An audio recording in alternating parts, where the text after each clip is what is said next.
Hello అండి, అందరికీ నమస్తే. Welcome back to my channel Tejas collections.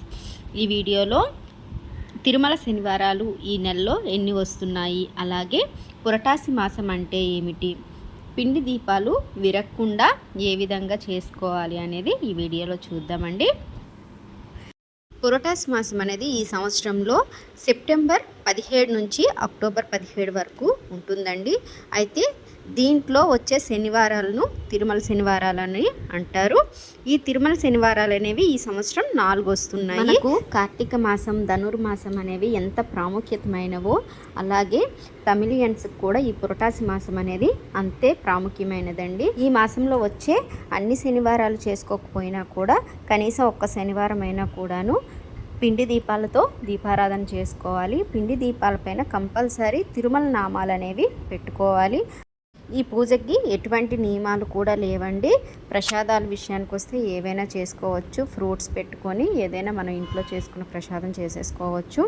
తర్వాత గోవింద నామాలు చదువుకుంటూ తులసి దళాలు అలాగే పువ్వులతో అర్చన చేసుకోవాలి.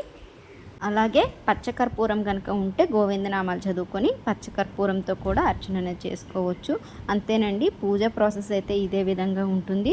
ఇకపోతే పిండి దీపాలు అనేవి ఎలా చేయాలంటే, ఫస్ట్ బియ్యం పిండి తీసుకోవాలి. దాంట్లో అరటిపండు అలాగే పచ్చి పాలు, కొంచెం నెయ్యి, వాటర్ వేసుకొని చక్కగా మెత్తగా కలుపుకొని ఒక 5 నిమిషాలు కనుక పక్కన పెట్టుకుంటే పిండి దీపాలు అనేవి విరిగిపోకుండా చక్కగా వస్తాయి. చూసారు కదండి ఎంత నీట్గా వచ్చేస్తున్నాయో.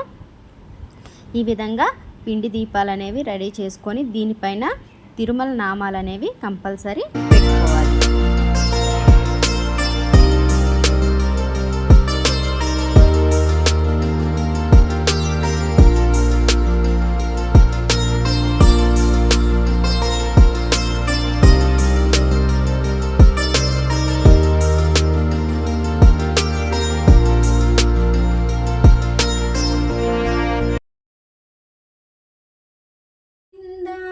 దుష్ట సంహార గోవింద, దురిత నివారణ గోవింద, శిష్ట పరిపాలక గోవింద, కష్ట నివారణ గోవింద, వజ్రమకుటధర గోవింద, వైజయంతిమాల గోవింద, ధన గోవింద, పక్షివాహన మధ్య కూర్మ గోవింద, మధుసూదన హరి గోవింద, వరాహ నరసింహ గోవింద గోవింద, సీతానాయక గోవింద గోవింద,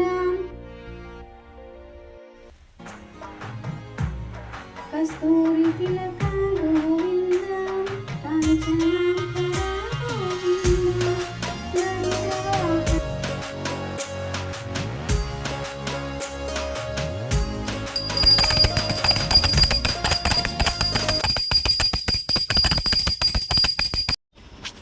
తిరుమల శనివారాల్లో మొదటి శనివారం పూజ అయితే నేను ఈ విధంగా చేసుకున్నానండి. ఈ వీడియో కనుక మీకు నచ్చినట్లయితే లైక్ చేయండి, షేర్ చేయండి. మరిన్ని మంచి వీడియోల కోసం ఛానల్ను సబ్స్క్రైబ్ చేసుకోండి. Thank you for watching.